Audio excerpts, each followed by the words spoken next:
And welcome everyone to South Huron Council meeting, June 2nd, 2025. And we welcome those that are attending here tonight in the gallery and those that are participating from home on Zoom. Welcome to all, and welcome to our staff that are here tonight to give us facts and information that help us make the best decisions on behalf of the residents and visitors of Municipality South Huron. We have quorum with 5 members present. I see Councillor Vaughan and Deputy Mayor are not able to be here this evening. So we move on to item number 1, the amendment to the budget. Mr. Sewell-Carlson. Well, just a note that item 10.4.1, a staff report, is amendment to the budget. Thank you. So we'll call this meeting to order and ask everyone to make sure their cell phones are turned off and ask everyone to rise for O Canada, please.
Thank you, and we will begin our meeting with the land acknowledgement. As we gather, we are reminded that the Municipality of South Huron is situated on Treaty 29 land that is steeped in rich Indigenous history and home to First Nations, Inuit, and Métis people today. And as a community, we have a responsibility to honor and respect this territory's significance for the Indigenous peoples who lived and continue to live upon it, and whose practices and spiritualities were tied to the land and continue to develop in relationship to the territory and its other inhabitants today. In the spirit of reconciliation and truth, we acknowledge the Anishinaabe and the Haudenosaunee peoples on whose traditional territory we are meeting. And move to item number 3, Ms. Sewell-Carlson, please. That South Huron Council approves the agenda as presented. And a mover, please. Moved by Councillor Oak, second by Councillor Neeb. Councillor Oak, you had something? Go ahead, please. Yeah, just wondered if we could maybe move the delegations up on the agenda ahead of the presentation. Very well. I'll turn to Madam Clerk to prepare that. So that's approve the agenda as amended, and that would then move delegations up to 5, and then presentation will go down to 6. Correct. Councillor Neeb, do you concur with that? Thank you very much. So moved and seconded. Is there any discussion on that? Okay, call a question. All in favor? And that carries with 4. Thank you. Okay, well then therefore, with that motion, we will go on to delegations and we will welcome our friend, Robbie. Come on. Oh, sorry. I'm sorry. Yeah. Oh, sorry. Disclosure. Yeah, sorry. My mistake. Disclosure, pecuniary interest and the general nature thereof at this time. Are there any disclosures right now? Okay, not seeing any. Very well. We move on to our agenda or our presentations here. We call Beth Rumble down, please. And welcome, Beth. Good to see you from Huron County Library.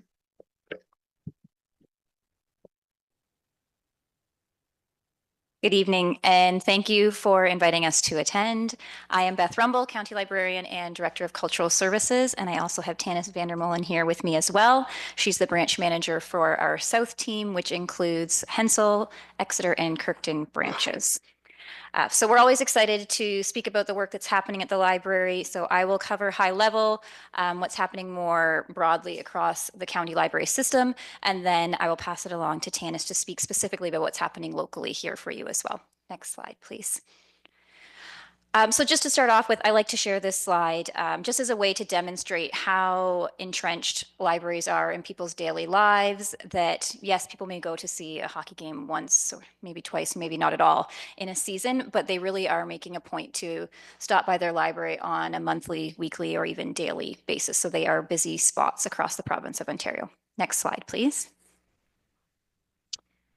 Briefly, here are some statistics that I pulled from 2024. It highlights some of the borrowing that's happening across our branches. This reflects both what's happening in person as well as digitally at Huron County Library. And this is also throughout the 12 branches, not specifically just here in the South team, just for clarification. You will also have received our 2024 annual report in your agenda package. So there's a much deeper dive into some system-wide statistics in that as well for you. Next slide, please. So in 2024, Huron County Library utilized what's called the VOLT Toolkit, Valuing Ontario Libraries Toolkit. It was developed by the Nordic Institute as a way to measure the social return on investment that libraries provide for their communities. So it was developed by a third party, a team of economists that was rolled out to libraries across the province through the Ontario Library Service, which I'll speak to in an upcoming slide. And what we found when we put in our information about the various services that we provide is that overall, every $1 that's invested in our local libraries is generating $4.66 in social return on investment. That looks like for every hour that the library is open, $413 of benefit, and per household in the county, that's $596. And this toolkit measures 7 different dimensions, from entertainment and leisure to the value of the spaces that we provide, to the value of the opportunities for education, as well as things like civic engagement as well. And I've included some quotes there as well that I find can often be more powerful than the numbers, as well as the impact that libraries are having on people's daily lives. Next slide, please. So again, just high level, providing a provincial landscape about where libraries sit. We do have the Public Libraries Act that is a provincial act that governs library service. It stipulates things that we provide free borrowing to members of the community. It also stipulates the composition of the library board. We do fall, sorry, I'm living in the past here. We fall under the Ministry of Tourism, Culture and Gaming now. We do get an annual provincial operating grant from the provincial ministry. It's a very small amount of our budget, less than 2%. And then there is also the Ontario Library Service that I mentioned as well. They operate on behalf of the ministry to enhance cooperation and coordination amongst libraries across the province, which is very valuable. Next slide, please. So I think it's important, while I'm here, to talk about the partnership that exists between Huron County Library and the local municipality as far as providing library services to our local communities. So at the county level, we provide the staff that provide the services. We provide the equipment and furniture that's available in our branches, as well as the materials, print and digital, and the library services themselves. The local municipality provides the building, maintenance for the building, cleaning of the building, security for the exterior of the building. Should we decide, at this point we don't have any in Exeter, but interior surveillance, that would be at the library's cost. And the local municipality also covers the utility costs. Next slide, please. In 2023, the library developed a new strategic plan, and our vision is Imagine More, a place to learn, connect, create, and grow. And we do this through a number of ways. The ones that I'll highlight are through celebrating diversity, that we do really encourage and welcome all folks into our branches. We frequently partner with the local immigration partnership to, again, celebrate that diversity through things like conversation circles. We really want to highlight opportunities for social connection, that social isolation and loneliness are, we know that those are prevalent and common in our communities. So we really work to bring people together through our programs and services, whether it's connecting them to someone they can relate to in a material that they read, or through our programs, whether it's a puzzle competition or the youth hub that Tanis will be talking about later as well. The library also works to lower economic barriers. This is through things like our free services, including being fine-free, but also through opportunities like the tax clinics that, again, puts tax dollars back in the hands of folks in the community through being a place for volunteers to work out to complete that program. And lastly, we really look to provide opportunities for learning and entertainment. Often this will happen through our programs that Tanis will be talking about, and also through some of our e-resources, whether you want to read a newspaper from anywhere across the world, learn a new language, all of those are opportunities that we offer through our local libraries. Next slide, please. And just quickly to highlight a few key initiatives that are happening system-wide, the library really is a hub of the community, and we rotate work throughout our communities that we call Libraries Transforming Communities, where we turn outwards in our community and we really want to talk about what are folks' aspirations and what are their key concerns between getting there. And then we share that information out and talk about what the library can do about that, but also it takes partners to act on what we're hearing from our communities. We're excited to shortly be launching Skip the Line loans. These are non-holdable materials that folks can just walk into the branch and get some of those high demand materials that are just available on the shelf. We also are rolling out a lot of new technology in our branches that we hope encourage learning and growth and curiosity in our communities. And space refreshes are always ongoing. In Exeter, if you've been in the branch recently, you'll see in the Blue Room, the programming room, that we've added glass doors. Again, that's to support some of the youth work that Tanis will mention, as well as there's new furniture to come as we continue to develop that youth space as well. And I'm going to leave it at that for the system-wide pieces and turn it over to Tanis to talk more locally about what's happening here. Thank you. Thanks, Beth. Looking forward to hearing Tanis. Welcome, Tanis. Okay, I have less notes, so let's go. So I represent the South team, which is not only Exeter, but is also Kirkton and Hensel. You can go on to the next slide. These are the branch hours in Exeter. So we are open for 48 hours a week of public service hours. That's supported through myself, there's 6 other staff, as well as we have 2 student pages. And at least half of the year, we usually have a co-op student thrown in the mix too, which is great. And then as well, Kirkton is open for 15 service hours a week and Hensel is open for 17. So next slide.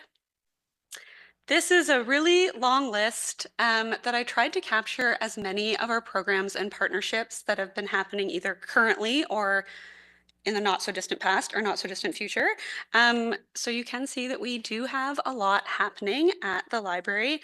If there is anything on this list that anyone would like any more information about, I am happy to give you that information. But I did just choose a few items to highlight as we go through. There's no way I could cover all of the things that we have happening. So yeah, we can go to the next one. So I wanted to talk a bit about our youth coffee house and art show, which was something that we did at the end of February. I think this is perhaps one of the most successful events I've been a part of since I started working here in Exeter at this library. We had about 30 youth come out. This event would not have been possible if it were not for the partnerships that we had to support it. The municipality of South Huron was one of those partnerships, as well as the Well, the Tanner Stuffler Foundation, and the Cultural Collective. And so by everyone kind of bringing their own piece to the event, we were able to pull off a really beautiful event for young people, not only in this community, but we did have some youth travel from a bit further afar, knowing that there was going to be a safe space for them to express themselves through art and music at this evening. The focus overall was on mental health. So we did have, as you can kind of see at the top, we had youth submit art that was on the topic of mental health, that talked about their unique struggles with various mental health challenges that they have. And then we also had like an open mic style night, which since we had some generous donations of prizes from our local businesses, we were able to really encourage a lot more youth to get up on the microphone because they got to earn a ballot to win a prize every time they did a performance. So I think this event just really is a beautiful example of how when we all work together, we can make a lot happen for young people in our community. So we can hop on to the next slide. Another thing that happens in the Exeter branch specifically is it is the hub for our seed library, which is a county-wide initiative, but all of those seeds will flow through Exeter at some point in time. I think this past season, we have packaged somewhere between 2,000 and 3,000 packages of seeds that then people can order from a list of different seeds on our website, and we will send them out for them to pick up at the closest branch. It allows people to start practicing different pieces of gardening without having to do a big investment, can try some different varieties. And also this year, I think, is the first year that we've had a lot of seeds returned, which is our hope with the seed library. So we also have people donating seeds back. So it adds for a lot more variety of seed, which is very fun. We also then have our Seedy Saturdays as an annual event, which also brings together people with either green thumbs or aspiring green thumbs. We usually have some presenters to talk about things connected to either gardening. Last year we had beekeeping, which is a great community activity that usually takes place over that week of Earth Day. This year it was like still very much winter when that happened in the middle of April. But yeah, those are also a great community event that brings people out. So we can hop on to the next one. Art club, March break, and cricket. So there's a few different things to chat about here. We generally find that our art-based programmings have like the biggest reach, have most people interested to come out. So since we found that, we've tried to offer regular art club. What is quite interesting about our art clubs is they're often intergenerational. So while we may have started them specific for a youth demographic, we've even tried to have ones with an adult demographic. We often find it's a mix of people of all ages, which I think is quite a unique offering of programming for people to all have a common interest regardless of what their age is. For March break, every March break, we will always offer some form of programming. This year we did Curiosity Labs. So there was a different program every day of the week. People could kind of sign up, and we tried to cover the arts, the science, the tech, so they had a full range of things to come and try out at the library. And the cricket has both just been here and will be coming back. So the cricket is part of the new tech that Beth was mentioning. If you don't know what a cricket is, it's a device that you can cut. It can either cut vinyl or paper. So the picture here is like a shadow box of a whole bunch of different pieces of paper that have been cut with the machine that then you can layer together to make an image. And we will offer some programs connected to the cricket, but the cricket will also be available for people to come and try. It is an expensive piece of tech if people wanted to purchase that for themselves, or they can come to the library and maybe make some of their Christmas gifts or things like that using just using the cricket in branch. And that will be back in Exeter again, I believe in October. So get ready, get ready to get a lot of cricket gifts. Next slide. Outreach, outdoor activities. I'm just going to take a sip of water. And finding the first day of warm weather was really hitting hard. We love to do outreach. We try to do as much as we can. It's really fun for us to get out of the branch into some other organizations or other community events that are happening. Every time we will always connect with someone who didn't know all of the things that the library could offer. So it's always exciting for us. We definitely always bring our buttons out. We were out at Hanson's a few times over the earlier in the winter. Sarah and Lauren there just chatting with people as they came in on the Seniors Day about the different things the library could provide. We also made sure we went to the community market that Eco Exeter held. We were also out at the ESL graduation. So really just trying whenever there's another community event happening that we can add our support by also being there to let people know what things we have to offer, and also just the more the merrier generally at community events. Outdoor activities, we have partnered with ABCA to do the Oaks and Acorns program, which is just wrapping up. This spring session is wrapping up, but it'll be back again in September. That's usually a 6 to 8 week program where they spend out on the trail for a couple hours in the morning doing nature-based learning, which is great. And then we also did the Jane's walks. That's one of the photos there a few weeks ago. And one of our staff, Lauren, led a wellness walk on the trail here in town, talking about the benefits of a little bit of time in nature for our mental health and well-being. And next one.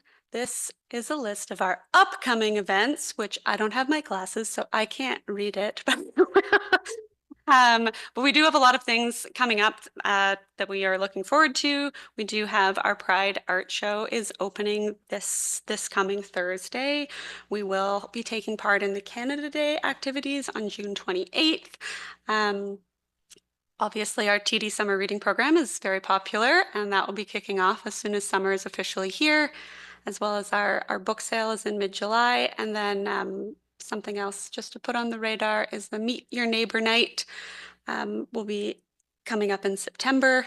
So yeah, we have a lot of things happening. And this fall, I believe, will be the 25th anniversary of the building on that side being open. So hopefully we'll build some of that recognition into both the Meet Your Neighbor Night and the Ontario Public Library Week. That it's a nice milestone to celebrate that we've been there. So that's all I have. Great presentation to both of you. Thank you very much for your time on that. Any questions from members of council? Councilor McLeod-Haggett, please. Through you, Mayor.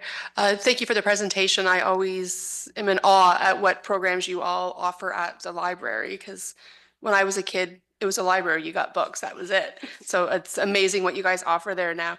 Just kind of going back on the youth hub that you had mentioned earlier, is this in connection with the United Way youth hub that they're starting, or are you doing your own youth hub? Great question. So the Well Youth Hub was, before the space was available at the Access Center, was using the library as the meeting space.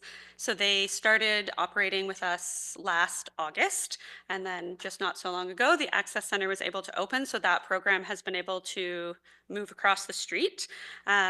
And so we will continue to support well programming as it happens in the new location, and try to look for more ways for us to partner together to offer things for youth, either at that location or at our location. So it's just sort of moved on, yes. Great. Any other questions for, Councilor Neeb?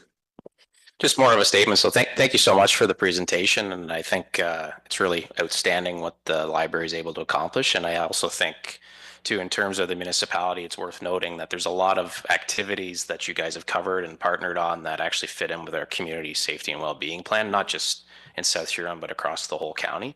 And so it's a huge asset for us as a municipality. And I think for our residents that we have a library system that's engaging the public in so many different ways and filling some gaps as well while doing that. So thank you for your work and for the presentation. Yeah, and I echo that also. It's great to have you here tonight, of course, and the library has stood the test of time as it's adapted to all the technological changes that have happened over the last 50 years, and you're able to keep up with it and then help entertain and educate people on how to manipulate that and understand it. So that's a real joy for me to see, because your leadership is being felt across the municipality. So thank you for everything you're doing. Appreciate it a lot. If there's nothing further, thanks again. Thank you. Thank you. And Ms. Masoul-Carlson, please. That South Huron Council receives a delegation regarding an update on Huron County Library Services in South Huron, as presented by Beth Rumble and Tanis Vander Molen. And a mover, please. Moved by Councillor Neeb, second by Councillor Oak. Any discussion? Call the question. All in favor? That carries with 5. Thank you very much for that. And we'll invite our friend Robert Brown Blake under 6.2. Good to have you here tonight. We look forward to your presentation on tissue and organ donations.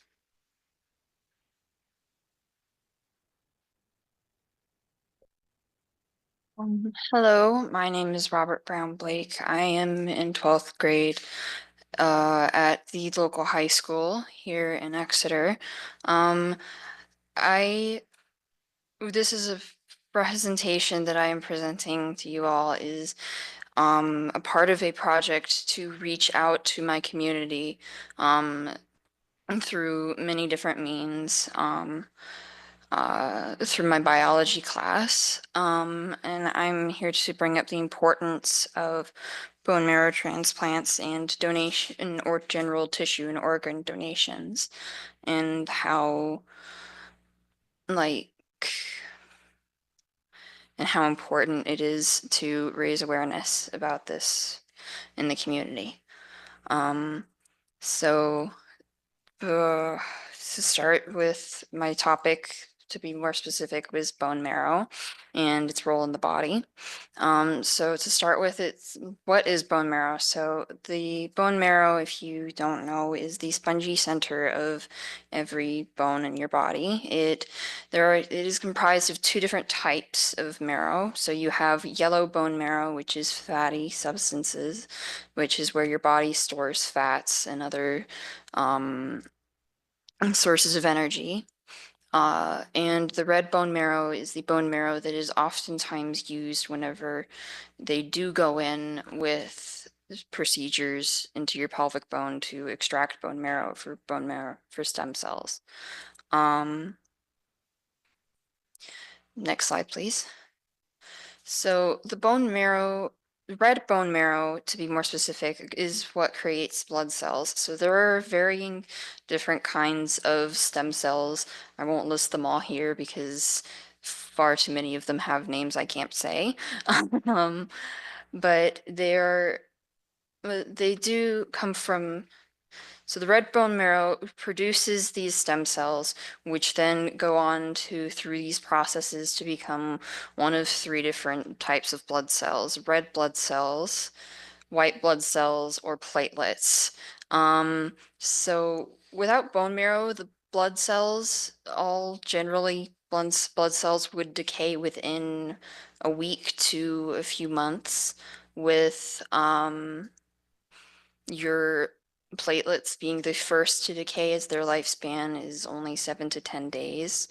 The white blood cells have a far wider range of when they will decay, which is why vaccinations work so well. And red blood cells live for about 120 days, which is 4 months. Without your bone marrow, the blood cells cannot be replaced and regenerated to continue the process of basically continue the process of transportation of nutrients, oxygen throughout your body, and it cannot keep you healthy. I think next slide. No, okay, so I don't have a slide for this. But however, I did want to mention that the blood cells, because of how important they are, there are many different like diseases and such that can cause disruptions in the processes of the body that can cause issues like increased risk of infections, increased risk of internal bleeding or bruising, increased risk of like a lot of other illnesses like hemophilia, which is a disorder where there isn't very many platelets. It causes the person with hemophilia to be at high risk of bruising and bleeding out. And then there are other illnesses, leukemia, which is probably something you've all heard is a very common cancer of the blood. It can cause a raised risk of infection and raised risk of like catastrophic bleeding because the stem cells are not developing properly into blood cells, which is where bone marrow transplants would come in, which is the transplanting process of bone marrow transplants can vary based off of where you are getting the stem cells where the stem cells are being sourced from. The stem cells can be sourced from the bone, which is the most common in media, like medical drama media, to be seen. However, it is not the only way, and it is not even the most commonly practiced way that stem cells are extracted nowadays. Stem cells are instead extracted through a process very similar to giving blood. You sign up, you are contacted when you are a match for someone, and you take a medication that increases the the production of stem cells from your bone marrow. And then after a couple of weeks on the medication, you go in and they draw your blood, they sort out the stem cells from the red blood cells and everything else, and you have donated stem cells. And the third way is through the use of umbilical cord blood, which commonly, umbilical cord blood is usually disposed of after birth. However, some people can opt to keep the umbilical cord blood of their children stored for future purposes should they need it. Yes. So one of the common misconceptions that I found really off-putting, and it really doesn't help with trying to encourage people to donate bone marrow or to donate stem cells at all, is these medical dramas that play up the pain and the grueling process that bone marrow transplants used to be, as we only really recently created the technology to make it as simple as drawing blood, which is now the most preferred method. And while it is still, there are still procedures where they do go straight into the bone to extract stem cells, it isn't, again, like I mentioned before, isn't the most common and not preferred.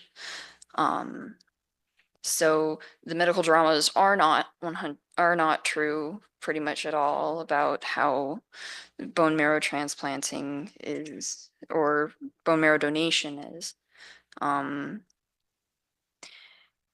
then like how to become a donor. So that's really easy. So it's pretty much as simple as signing up to be a blood donor as well. You can go into a blood clinic and you can ask to get some tests run to see if you are eligible, and then sign up to be a bone marrow donor. And whenever they do find a match, like I said before, they will call you and they will let you know that, hey, you are a match for someone. This is the things that you can do, and this is when we will be doing this. And if you agree to it, then you will donate your bone marrow and you'll be off on your merry way and you'll have saved a life. So some smaller statistics that I found that included more vulnerable groups of the population. So people who are of different races have a far less chance of getting an a bone marrow donor match. So it's something like 3.7% if you are of African descent, 18%, percent if you are of indigenous descent, and like 19% if you are of Asian descent. And that is Canada-wide statistics from Canada Blood Foundation, the Canada Blood Foundation. So that is one of the reasons why I found it important to spread awareness that bone marrow transplants aren't this dramatic, painful process, and to try and encourage people in my community, both locally, to sign up to become bone marrow donors. Next slide. And these are my references for all my research. And questions. I'm impressed. I think you've done an amazing job, Robert. I applaud you for what you've done. You've shown nothing but tremendous leadership on your behalf. As a grade 12 student to come before council, and I'm seeing Mr. Needham nod his head. He's a teacher, so he sees where I'm going with this. I was on the bone marrow registry for about 20 some years when I was policing, and I was a blood donor for probably 30 years, and getting over 100 times. So just what you're doing tonight is testament to what I believe in too. I think you need to take this on the road. I think you need to be representing yourself even more, quite honestly, in front of council. It's great. We have Mr. Nixon here tonight from the Times Advocate. I'm sure he'd like to do a follow-up story with you. But All you're right. talking about saving lives. As a grade 12 student, you shouldn't even worry about that. But here you are taking that on. I think that's just commendable. So, great job. Your dad, I think, has a comment. Just a comment, is there a reason why you're kind of focusing on blood and other types of cancer types? So I'm a cancer survivor. The type of cancer that I had was really rare, and some of the worst forms of it require bone marrow transplant as treatment. And my mom and I knew a lot of kids that had the same cancer that didn't make it because of complications or their inability to get access to a bone marrow transplant. So, Yeah, that's Yes. an amazing story for sure. Any other comments or questions for Robert on this? I think something you've done a great job on, so we need to support you in what way we can. Mr. Collins, do you have any comments at all? How we could maybe help her even more? Any comments at all, or anything from staff, council members at all? Mr. Neeb, you have something? I think you got everybody choked up. But again, just to echo some of the comments that the Mayor Finch just made, thank you very much for making the presentation and coming here. And again, I was nodding my head because I don't know a lot of grade 12 students that have come into this chamber and addressed us. I know we've had students in this chamber before, but it's really good to have young people come in and speak to council about matters that are important to them. And again, this isn't just important to you, it's important to the whole community and province-wide, Canada-wide as well. So thank you so much for coming and taking that step and stepping up. Thank you. thank you very And much. are you affiliated with Canadian Blood Services or any other agency at all? No, I unfortunately wasn't able to get any affiliations with them. I missed the blood drive this year. I haven't been able to find an email to reach out to them as well, so it's been a little bit more difficult to find and get affiliations with them for this. But yeah. I'm just wondering, Chief, do you have any comments at all? Well, our firefighters perhaps could endorse this too. And just echoing everybody else's comments, a very good presentation. You stood there and talked without anything in front of you. But I'm going to try and find some information for you and help you pursue this as well to get it out there. And if we can, I'll exchange your information here before you leave, and I'll do some follow up with you because I think you really hit a very important note, and I think you can go a lot further with this, like Mayor Finch said. Okay, thank you. Yeah, I think you actually reignited the discussion provincially with your delegation here tonight, quite honestly. So, yeah, we'll have to work with you, and I've got some ideas and I'll reach out to you in the next few days. I think the OPP would probably be interested in talking to you and other agencies. So good job. Well done. Thank you. Councillor Dietrich. Thank you to the mayor. I just have a quick question for you. Is that compatible, male, female, Chinese, Japanese, anything that's like a So- human being? Is it all compatible? So it's more so your blood type. Also, it's mostly based off of your blood type. So if you have like type A blood, you can really only donate to people that have type A blood. And this is kind of carries over with the bone marrow, because your bone marrow does create these cells. It has itself, these cells have these markers, these antigen markers, and it can be compatible through race. But there tend to be a little bit more complications with it. Male and female, it does not work. Mostly due to the chromosomes not lining up right and it being seen as foreign DNA. So, yeah. Great. Yeah, it's very rare we have a selfless hero that comes walking these chambers and presents like this. So This is going to be one of those time marks in our timeline as to remember when Robert Blake came and did a presentation, right? So we thank you for that for sure. If there's no other questions from members of council, you're a real asset to the municipality and a real champion. So thank you very much. Thank you. Mr. Paulson. That South Huron Council receives a delegation regarding the importance of tissue and organ donation as presented by Robert Brown Blake. And a mover, please. Moved by Councillor Neeb, second by Councillor McLeod-Haggett. Any discussion? I'll call the question. All in favor? That carries a 5. Thank you. Next item, we'll go back to 5.1 now. So we welcome our friends from Citywide to present this evening. Ann Sharma, is that correct? On Zoom, I believe. There we are. There we go. Yeah, welcome. Whenever you're ready. A run? you. Is it? Yep. Is it a run? Arun. Arun. Okay, very well. Yep. Begin whenever you're ready. Thank you very much. Just a quick mic check. Audio is coming through okay over there? Yeah, we can hear you very well. Perfect. Okay, I'm just going to go ahead and share my screen and then let's get straight to it.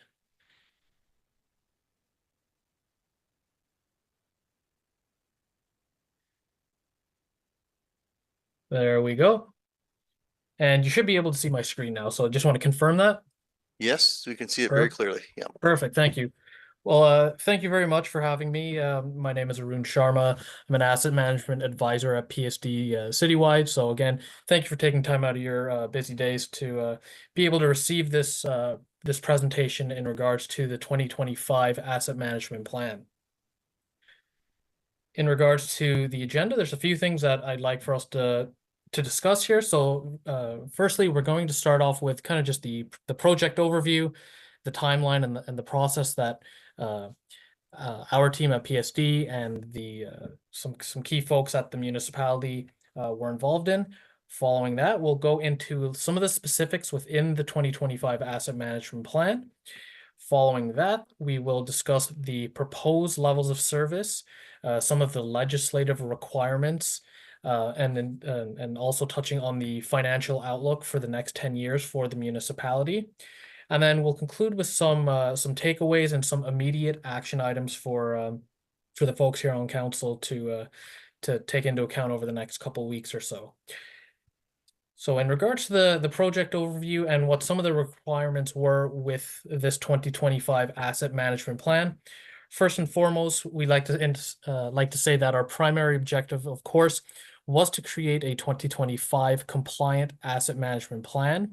When we're talking about compliance, we are talking in relation to Ontario Regulation 58817, which does indicate that the municipality has to have proposed levels of service metrics for the municipality over the next 10 years. What those specific metrics are, I'm sure quite a few of the folks here are aware of that based on our previous conversation back in March, but we will be discussing them and going through them in greater detail in the next few slides.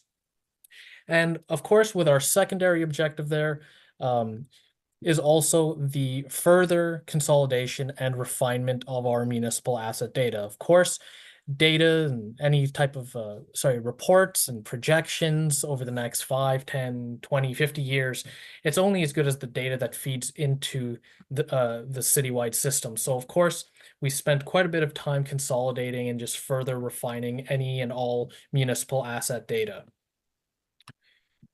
So in regards to the timeline and the project itself, so we've been working on this immediately after our 2024 compliant asset management plan, which was adopted by council last June.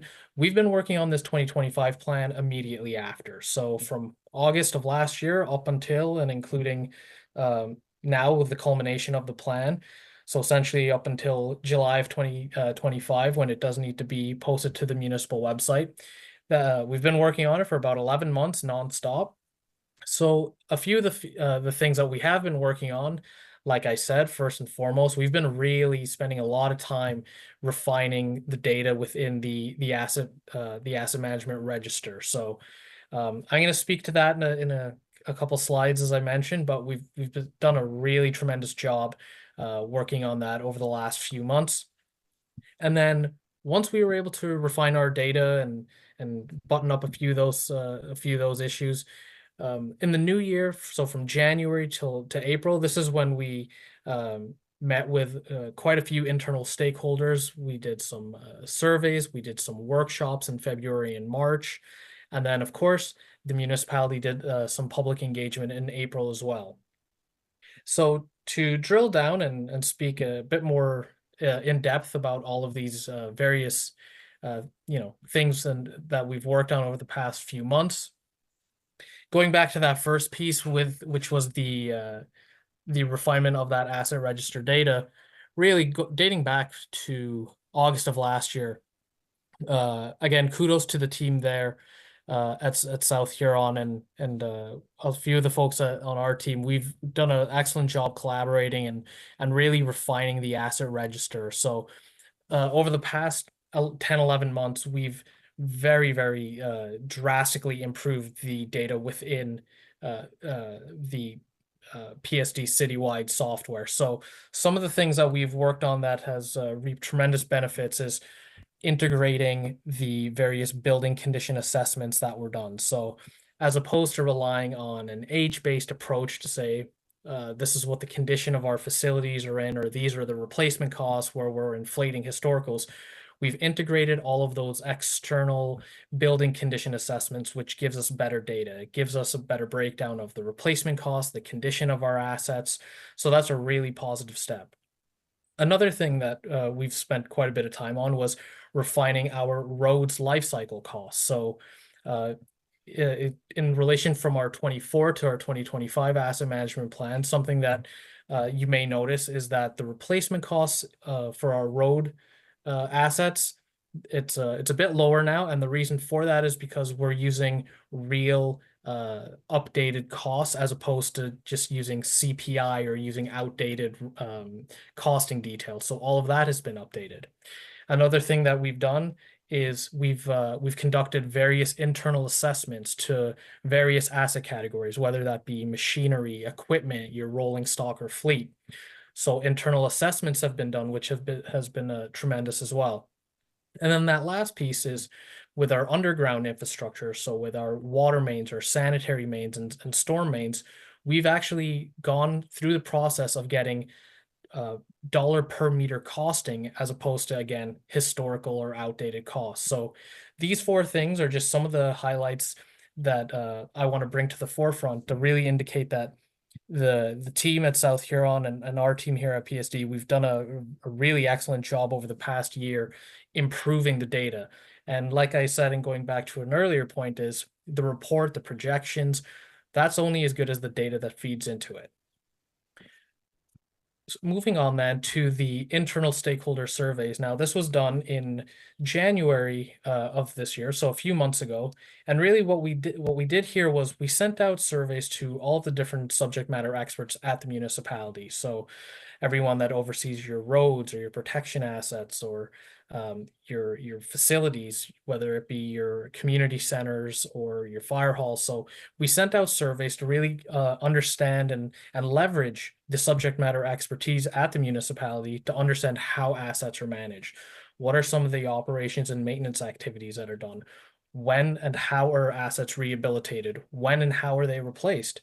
And the reason why we did that is we wanted to document anything related to the risk and, of course, the levels of service being provided to our community. So that's the other thing that we were working on in January of this year. So once we went through the process of updating our data, having those surveys sent out to municipal staff, the next step for us was to start conducting these internal workshops. And the purpose of these workshops essentially were that these were working sessions, and we wanted to understand what is the current levels of service being provided to our constituents, to our taxpayers. And there's a few different ways to interpret this. Typically, the way that most municipalities will indicate how level of service is being provided is to take a condition-based approach. That is, our roads are in good condition. Well, how do we define that? Or our facilities are always up and operational and we minimize downtime. So it's understanding like how do we display that and relay that to our public within our asset management plan. So when we got an idea of what our current levels of service metrics are, we then went through the process of selecting our proposed metrics for the next 10 years. Now, in order for us to do so, we needed to understand the financial picture because, of course, in an ideal world, we would want to say, you know, everything in the next 10 years is going to get better across the board. As we all know, funding is not unlimited. So another challenge for us was selecting appropriate, measurable, attainable KPIs and metrics for the next 10 years. What are things that we know we can achieve, and how are we going to achieve them? Once those workshops were done in February and March, there was then some public engagement, which occurred, I believe, at the middle or end of April. And essentially, the purpose of that public engagement was that municipal staff communicated to the public what the municipality's targets are over the next 10 years, and also help drive that conversation, help our public understand the implications on the condition of our assets and financial sustainability. So it's a lot of information and a lot of different milestones that our respective teams have worked on over the past 11 months. And ultimately, that has culminated into the 2025 Asset Management Plan, which you see in front of you now. In regards to the 2025 Asset Management Plan, there's a few things that I, of course, want to highlight. The first one being the total replacement cost. So what you're looking at here on your screen is a breakdown of the replacement cost of all of the municipality's assets broken out per category. So you've got your water system, your road network, sanitary. So as we were well aware, South Huron has a full asset portfolio. And in typical fashion, you'll see the high ticket items kind of at the top there, which is comprised of your core infrastructure, your water system, road network, sanitary, bridges, and storm sewer network. So very typical. And of course, having a full portfolio, there's of course facilities, rolling stock, land improvements, and equipment, and waste disposal as well. Now, the one thing I do want to mention in here, and quite a big difference from the previous asset management plan, which was adopted last year, was that the total overall replacement cost has gone down. So in the previous plan, it was $668.6 million. So that's all of the assets that are owned and managed by the municipality. So it's gone from 669 million down to 603 million. And the reason for this, and going back a few slides ago, is because we now have better data. We've got building condition assessments for some facilities, which in the past we haven't. We updated our road network, and we've got dollar per meter costing for our underground infrastructure. So you will note that within this asset management plan, the total replacement cost is a bit lower, which ultimately is a good thing because it does end up lowering the average annual requirement that the municipality needs to invest within to ensure that our assets stay in good working condition. So that is, again, another positive. Now, in regards to condition as well, what you're looking at here is an overall portfolio breakdown as well. So a couple key things to note in here is that we within the asset management plan, we have a 5-tier system. So it goes from very poor to fair to good to very good. And the standard that we use is in line with the Canadian Core Public Infrastructure Survey. So it does take into account best practices. And the thing to note in here is that you will see that while most of our assets are in fair or better condition, you will also note that about 36% of our assets are in poor to very poor condition. Now, it's one thing to say, okay, here's our whole asset portfolio, but if we were to drill down a little bit deeper and see exactly, well, what is accounting for our poor and very poor assets? And that's what you're looking at your screen right here. So there's a few things that I want to make note of here. If we take a look at that first one with our bridges and structural culverts, you'll note that most of our assets are in good, very good, or fair condition. And generally, when what we recommend is that our assets stay in fair or better condition. So what you'll notice with your bridges and culverts is very few, in terms of dollar amount of assets, are within poor and very poor. Now, this, of course, is fantastic, and we can rely on this because our bridges and culverts receive an external assessment every 2 years, so we can be very confident in this data and what it's telling us. Now, there are some other asset categories where this isn't the case. So, for example, if we take a look at our water system, which you see at the bottom there, the water system naturally will carry a larger replacement cost because it's got your water treatment plant, all of your mains, your water tower, and things like that. What you'll see at the bottom there is we've got about 40 million tied up in very poor and another 51.5 million in poor. Now, the reason for that is because a lot of these assets simply just haven't been assessed. So that's where the conversation then needs to begin. Well, are these assets truly in very bad or poor condition, or is it just the fact that we are lacking an assessment? And if that's the case, does it make sense for us to go out into the field or get an external contractor or an engineering firm to do another assessment? So I did want to compare and contrast the importance of having third-party assessments. As you can see with the bridges and culverts, where assets are assessed, we can have a lot of confidence in that data. And where we don't have assessed data, it usually is going to give us a worse picture in terms of the condition, and it might come up as a bit to a shock where it's like, oh wow, we've got a lot of assets that are in poor, very poor condition.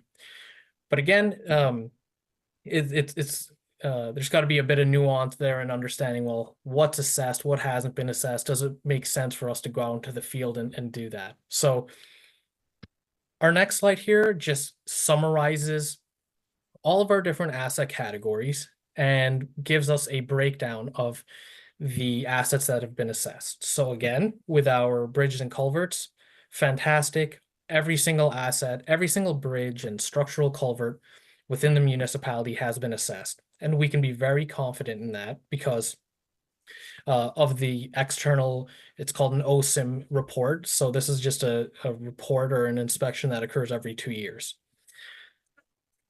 Excuse me. Now, with some of our other asset categories, where we've got facilities or rolling stock or our road network, again, fantastic. We're utilizing our internal assessments and our subject matter expertise, but we also have a BM Ross State of the Infrastructure report or a GM Blue Plan report, CCTV inspections. So again, the fantastic thing about having our assets assessed is we can be confident in the data and we can be confident in the recommendations within the asset management plan. Now, as if we were to summarize, if we took all of our assets and said, okay, how much of our portfolio has been assessed? Well, that number is 49%.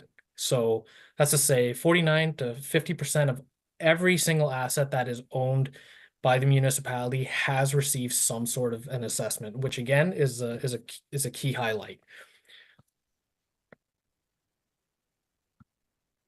All right, so we've spoken a little bit about the replacement costs of our assets and the condition.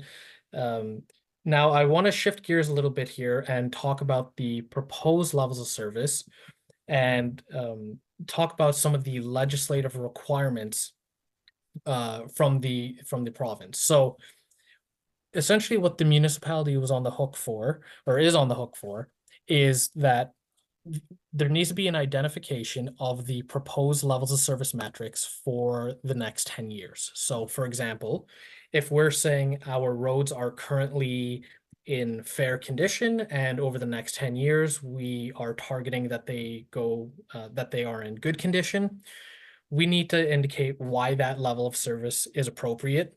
What are the risks associated with that in terms of long-term sustainability? How is that different from what is currently being delivered? Whether or not that level of service is achievable, and if so, how will the municipality afford that proposed target over the next 10 years? Because of course, if we're saying that our roads, for example, are going to go from a fair to a good condition, naturally there is going to be a change in the way we manage our assets. So it'll update our life cycle management strategy and consequently our financial strategy as well. So these are the legislative requirements, and we have taken all of these things into account within your asset management plan. So to reiterate, we are 100% compliant with the province as it currently stands. Now, in order for us to say these will be our proposed metrics over the next 10 years, we did something over the past few months, which was essentially creating different scenarios, or what we can call what ifs. So essentially what you'll see in the plan, if you refer to section 4.6, which would be your roads, or 5.6 bridges and culverts, 6.6 and so on, you'll note that there are three very distinct scenarios that South Huron staff and our team here at PSD collaborated on. And to go into a little bit of detail and to explain what each scenario means, we'll do that now. So scenario one essentially is utilizing best practices, our current asset management strategies. We'll derive what the average annual requirement is, project the condition over the next 10 years, and then indicate how much of an investment is required over the next 10 years. So this is essentially an expansion of our current program. So it's, what are we currently doing? What deficit do we have? And how do we shrink that deficit over the next 10 years? And based on that, this is the condition of our assets. So that's scenario one. Scenario two is essentially saying, okay, if we don't increase funding and we just maintain how we are currently funding our assets. So if we invest, for example, if we're currently investing 1.6 million in our roads, if we don't change that at all, and we just invest that on an annual basis, what happens to the conditions of our roads over the next 10 years? So that's the second scenario that we built out. And the last scenario that we built out was setting a minimum baseline condition score. So what we will typically recommend to municipalities is to say, take the bottom score of that fair tier, so it's 40 to 59. What would it cost the municipality to maintain a score of 40, or essentially to stay in fair condition? So based on those three scenarios, and just based on how the municipality has typically allocated its property tax, its increases to property tax allocation and rate increases historically, we've selected scenario one. So scenario one, again, to reiterate, is utilizing our current asset management practices. So it's what we're currently doing, understanding that this is how much of a deficit we have. So we're going to address that over the next 5, 10, 15, 20 years, and then projecting a condition score and saying that is our target level of service. So to drill down a little bit here and look at this on a category basis, let's first begin by looking at roads. So for example, let's start off with the replacement costs. So the replacement costs, the total replacement cost of our roads is 142 million. And scenario one, which is the scenario we're going with, or what we are recommending, that essentially indicates that if we were to maintain our current strategy, the average condition of our assets would be at 39, so right at that 40 threshold. Now, interestingly enough, if we were not to increase our funding to our roads, if we take what we are currently investing in our roads now, and then over the next 5, 10, 15, 20 years, what you can see there is that our condition, it's quite a precipitous drop there. So it would very quickly deteriorate and give us a score of 14. Of course, that would lower our average annual requirement needed, but again, our roads would essentially be undrivable. And then our third scenario there, which is just maintaining a minimum score there of 40. That's already kind of in line with our current life cycle strategy. So because we are recommending scenario 1, what we can with confidence say is that our roads are currently at a condition score of 70. Over the next 10 years, we will anticipate our roads to still be in good condition. There will be a slight drop, so it will go from 70 to 64, but they'll still be in good condition. The second metric that we've selected is understanding the risk associated with the management and ownership of that asset, of our asset portfolio. So this is a quantitative measure or metric, and this comes straight out of our citywide software. So this average risk rating essentially is looking at the probability and the consequence of failure, and it gives a 0 out of 25 score. So you can see that as of right now, that score is 10.28. And over the next 10 years, it will slightly increase as assets will get a bit older and the conditions will deteriorate slightly. But it's not a massive spike in our risk rating, which again is good news. So the main takeaway here is that over the next 10 years, we can anticipate our roads remaining in good shape with a slight deterioration, but they will still be in good condition. The third and final metric there that we've selected, which is something that the municipality is already working towards, which is fantastic, is the upgrade of all of our LCB roads. So these are surface paved roads to HCB roads. And the metric here is essentially to indicate whether or not this upgrade has been done by within the next 10 years. So I believe there's only a few kilometers remaining of LCB roads. So again, this is a good metric because it'll positively benefit our municipality and our constituents. It'll be a safer, more smoother ride. So these are the 3 metrics that we've selected for the road network, and I figured we'll pick the road network as it's kind of everyone experiences it every day, of course. So I did want to go into a bit more detail here. But what you will find within each category of the asset management plan is we have this breakdown, for every single asset category. So if we were to select bridges, you'll see the exact same thing. So you've got the total replacement cost of 72 million, and we anticipate over the lifespan of all of our bridges, if we maintain our current strategy, that they'll remain in fair condition. But specifically in that 10-year gap, we can anticipate our bridges and structural culverts will go from 62, which is good, to 64, so a very slight increase. And the average risk rating will actually drop down. So the risk of ownership will slightly decrease because the condition is going to improve there. And again, we've selected a third KPI, which is essentially to have no loading or dimensional restrictions, which again speaks directly to health and safety and the fact that the municipality values minimizing detours and things like that. So these were the metrics that we selected for our bridges and culverts. Moving forward then, with our water system, what the municipality can anticipate over the next 10 years is, again, for our water system network to still remain in fair condition. So it's going to go from 48 to 55. So it will slightly improve, but it's not going to be drastic. And then, of course, our average risk rating consequently will drop.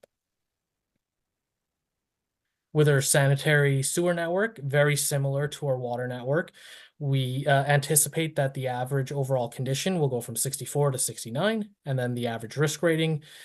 This one, it's not a direct correlation. The risk rating will slightly increase, and that's due to the fact that it's a multivariable approach that we take here. We're taking a look at the material types, the age of assets. So even though the condition rating improves, that doesn't necessarily mean the risk of ownership decreases as well, right? So just to have that caveat in there.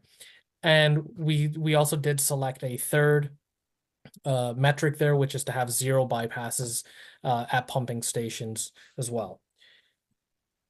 Moving on, with the storm sewer network, what the municipality can anticipate over the next 10 years is that the condition of our storm sewer mains will stay the same. So they're in good condition. We anticipate them staying in good condition. And of course, the average risk rating is going to remain very low. And again, that's a score out of 25. So 3 out of 25, fantastic. In regards to our facilities, now I do want to draw everyone's attention to our facilities here. You will see that the current levels of service being provided, it indicates that it's in very good condition, so 86. We anticipate over the next 10 years that that's actually going to drop to about 58, so it's going to be in fair condition. Now, there's a few reasons for this. Firstly, with the integration of those building condition assessments, it's utilizing something called FCI, which is Facility Condition Index. And with Facility Condition Index, it takes a look at your deferred maintenance in any given year, divided into the total replacement cost of a facility. So I say that to say deferred maintenance in any given year can drastically change. So in one year, it could be a little bit of deferred maintenance, and another year it could be a lot. And that naturally will give us a very different FCI from year to year. So within the asset management plan, you'll see that we've got a few footnotes in here to indicate, yes, our facilities are currently in good or very good condition. However, to take it with a grain of salt, because we're relying on FCI. And second, and just as importantly, our financial strategy takes a look specifically at sustainable funding. So facilities are very large ticket items, and oftentimes rehabilitations or replacements of certain facilities are solely reliant on grant opportunities. So this is quite common in the municipal world, of course. So that being said, though, any one-time grants that are used for the rehabilitation or replacement of facilities, we can't bring that into the asset management plan because they are essentially non-sustainable funding sources. So our financial strategy within the asset management plan is utilizing the funding streams that are repeatable, controllable, and reliable year over year. So our property tax, our user rates, things of that nature. So this may come as a little bit of a surprise here, where our facilities are in very good condition, but over the next 10 years, it's going to drop by quite a bit.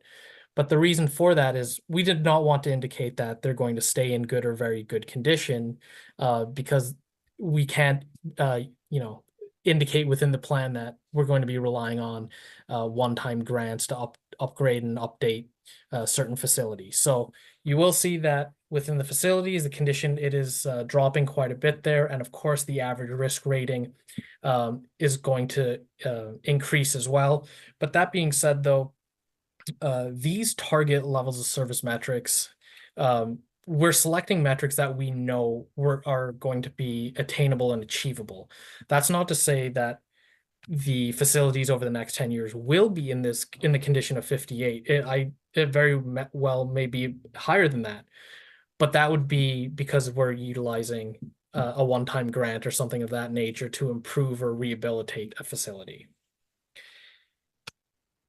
Okay. Moving on then with our rolling stock, so our fleet vehicles. Again, it's what we can anticipate is that our fleet assets will remain in fair condition. However, they will improve quite a bit here, so from 41 to 52, and we anticipate our risk rating decreasing as well. And we've also selected a third KPI or metric that the municipality and that the team there internally will be tracking over the next 10 years.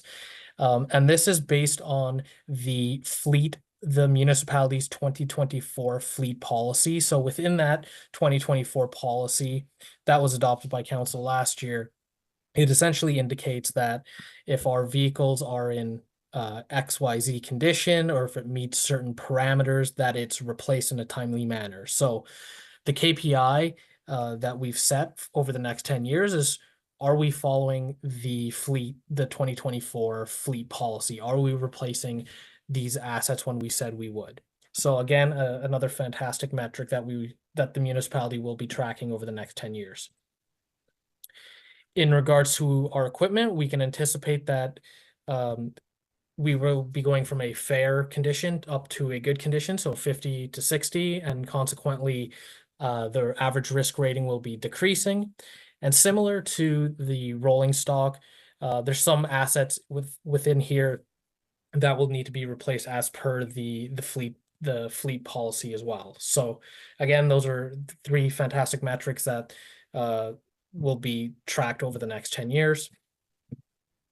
And then penultimately here with the land improvements, we can anticipate that the overall condition of our land improvement assets, so these are our outdoor parks and baseball diamonds and soccer fields, anything like that, we anticipate the condition of these assets staying the same. And of course, the average risk rating is something that we've tracked as well. And then another third metric, which speaks directly to health and safety and the well-being of our population here, is that we want to ensure that all playgrounds are inspected annually and maintained in a safe condition. So again, this will be an internal check that will be done by the staff there at South Huron to make sure that all playgrounds are inspected on an annual basis. And then lastly, with our waste disposal here, this is just comprised of a few different assets here. But again, we can anticipate our assets just going from a very good condition to a fair condition. Again, I do want to highlight here, though, although there is quite a big drop there, the important thing to note is that the replacement cost of our waste disposal assets it's only about $500,000. So it's not all too much there. So it really very, very minor impact on our asset portfolio as opposed to, let's say, our road network or our water system. And again, what we can anticipate is our risk going from very low, so about 4, and it'll still be low in 10 years, so about 7.3. So it's I know I've gone through quite a lot of information there. We're almost through it here, but just a few other slides here that I'd really like for us to go through is in regards to the financial outlook and making sure that these KPIs are these proposed KPIs are attainable over the next 10 years. There's a few things that I wanted for us to go through here. So firstly, on the left-hand side there, in regards to the average annual requirement. So for our tax-funded assets, so this is everything except for our waste and water system. The average annual requirement is about $7.2 million, and the available funding that we have, which comes through our property taxation, our reserves, our gas tax, formerly known as gas tax, but our CCBF and OCIF funding. If you were to summarize and add all that together, we've got about 3.8 million of available funding. So we've essentially got a deficit of $3.5 million.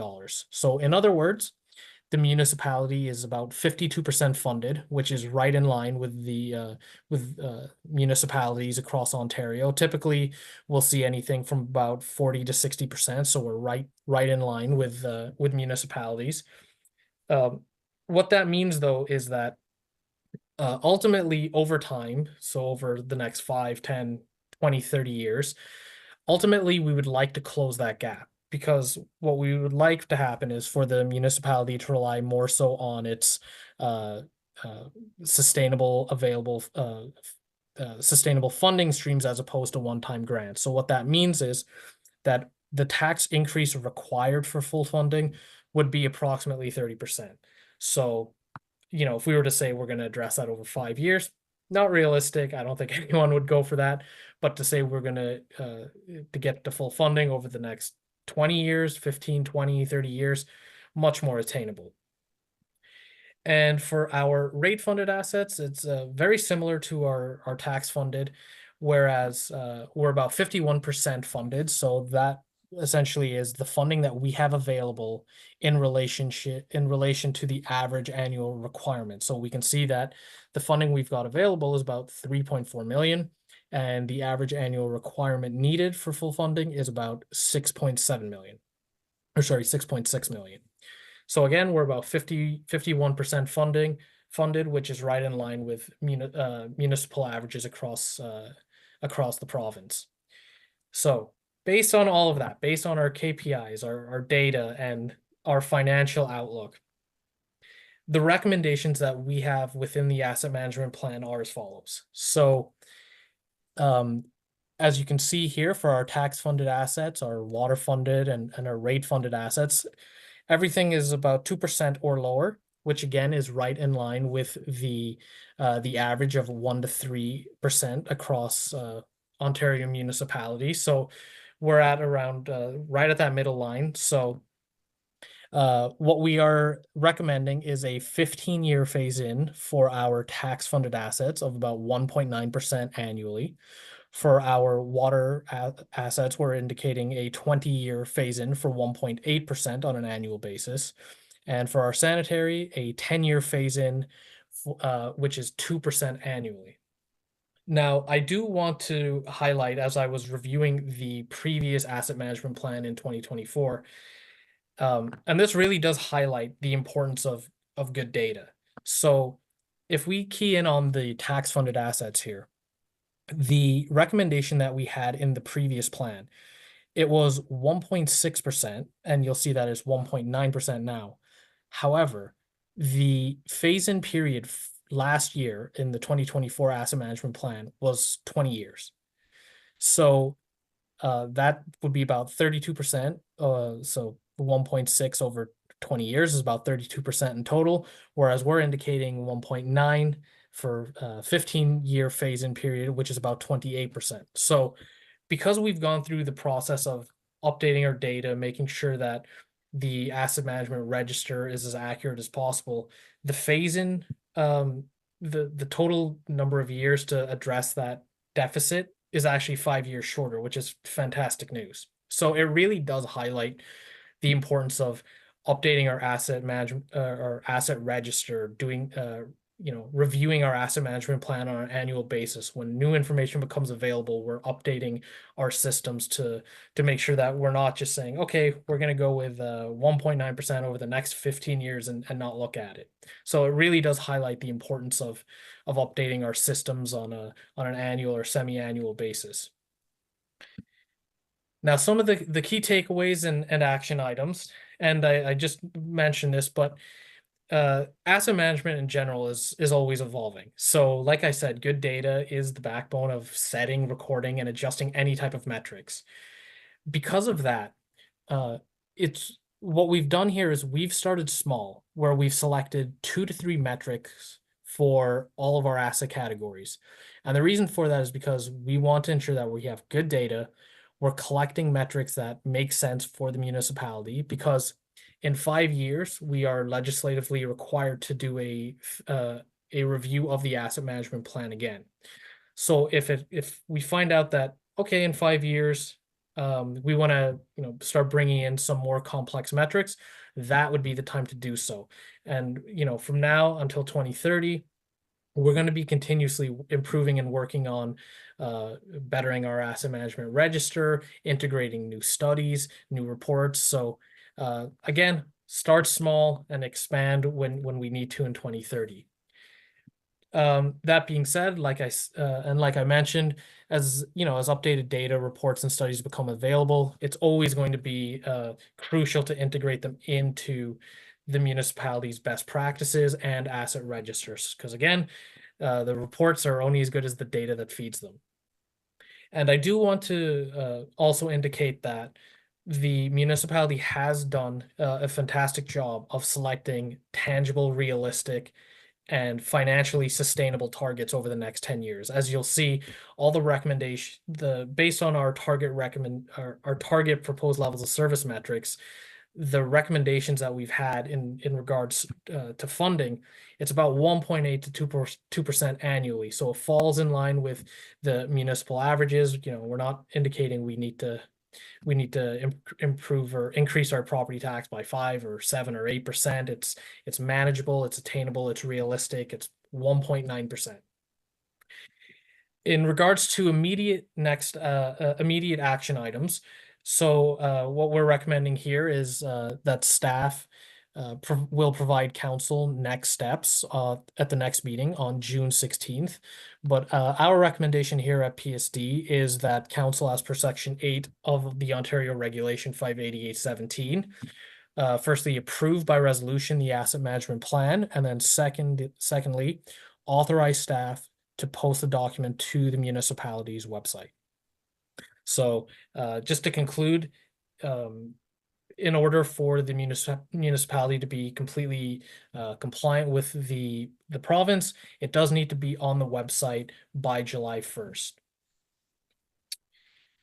And that is everything for me. I want to thank you for allowing me the opportunity to present you the 2025 asset management plan. I'll just open it up to the floor if there are any questions. Thank you very much. Are there any questions for Councillor? Oh, go ahead, please. Thank you. And Aaron, thank you for your presentation. One of the comments you made was, or in the plan, is 64% of our assets are in fair to better or better condition. Just wondering, how does that compare to other municipalities that you're working with?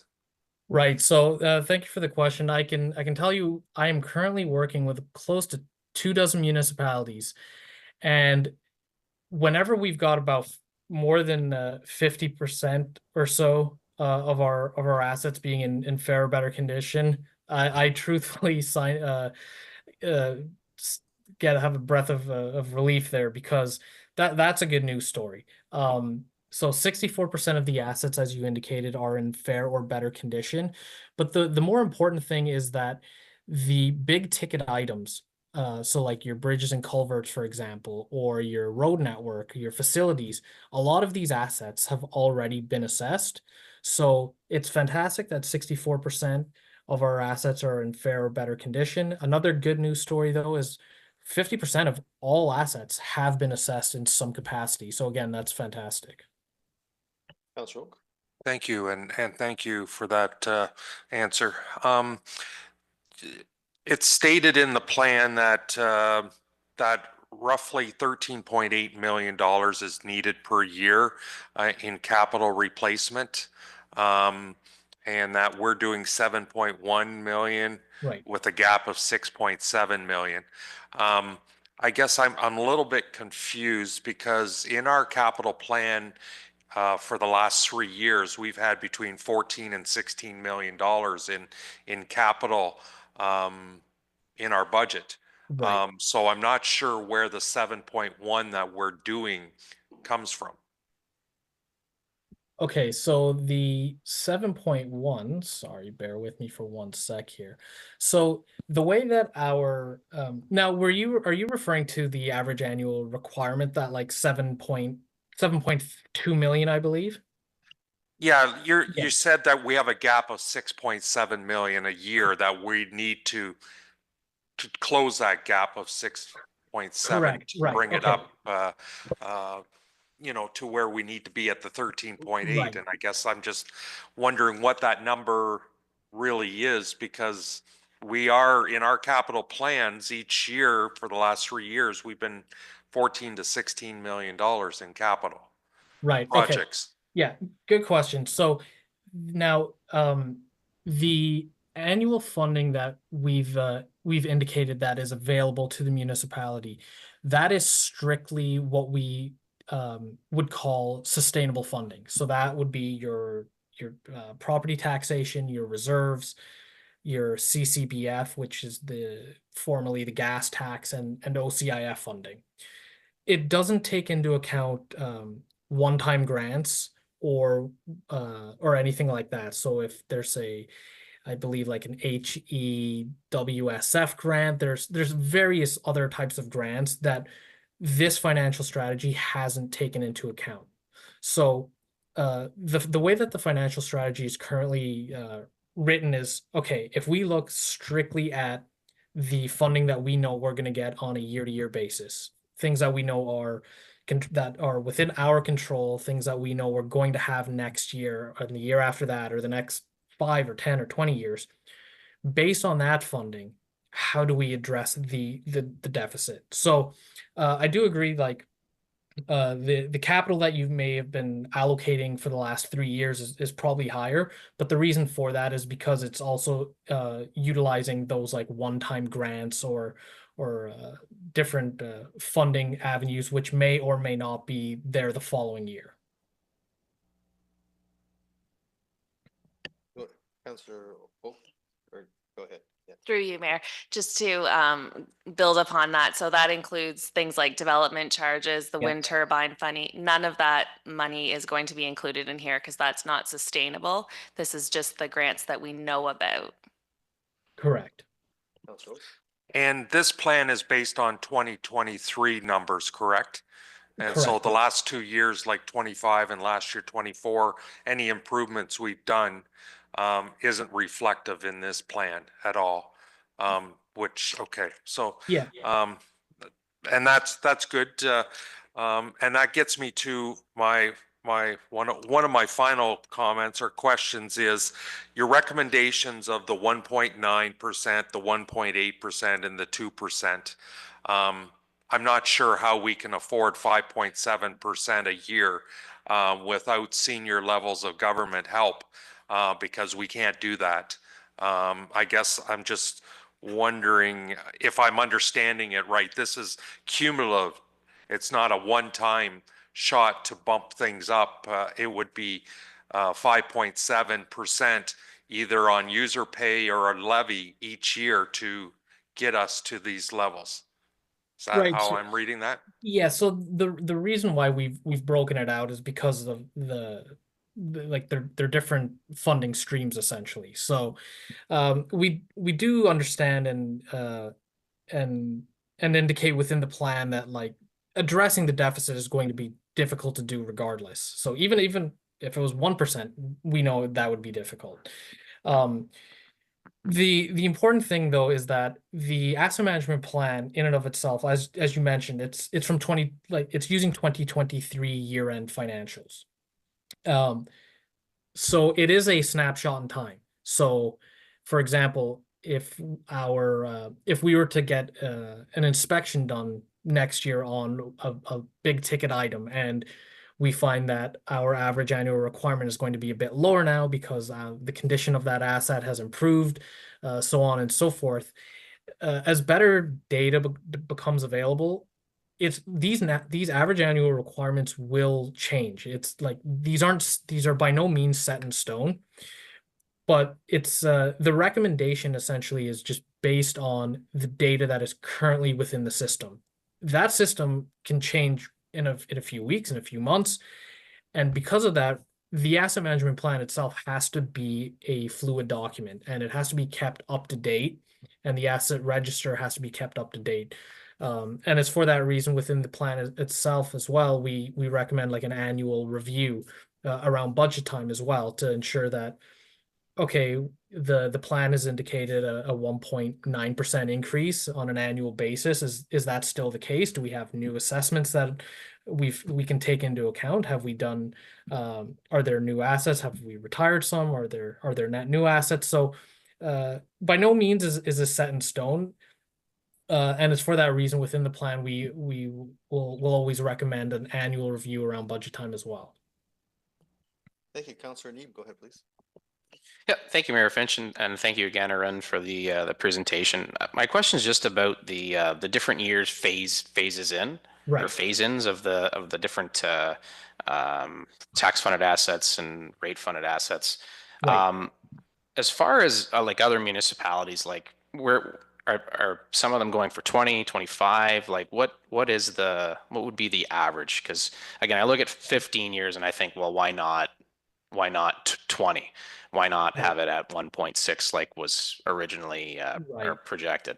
Right. So the reason for the 1.9 is we took a look at the historical increases to property taxes over the last few years. And we saw that like that 1.9 and that 15-year phase in is the most realistic and the most similar to how the municipality has historically increased its property taxation over the past few years. So that's the reason why we selected the 15-year phase in. What I can say is that the fact that everything is hovering in and around 2%, it's like right in the middle of like that 1 to 3% that we will recommend to municipalities. That's not to say I have been a part of some asset management plans where the recommended rate increases, for example, are 7-8%. So the positive that I take away and that our team here has taken away is that the phase-ins that we have, they go from 10 to 20 years, and that target of around 1.8 to 2%, in our opinion, is attainable. Thank you. Follow up. Nope. Thank you for that. Thank you. Any other questions for Mr. Sharma? Nope, not seeing. Well, thanks very much for your presentation. That was well done and lots of information for us to soak in. So we appreciate all you've done for us, and we'll look forward to the future. Great. Thank you very much for your time today. Good night. Thank you. Ms. Masood Carlson, please. That South Huron Council receives a PSD Citywide Inc. presentation regarding the asset management plan as presented by Arun Sharma. And a mover, please. Councillor Neeb moves, seconded by Councillor Dietrich. Any discussion? Call the question. All in favor? That carries with 5. Thank you. Move on to 8.1, please. That South Huron Council adopts the minutes of the council workshop of May 12th, 2025 and regular council meeting of May 20th, 2025 as printed and circulated. And a mover, please. Moved by Councillor Neeb, seconded by Councillor Oak. Any discussion?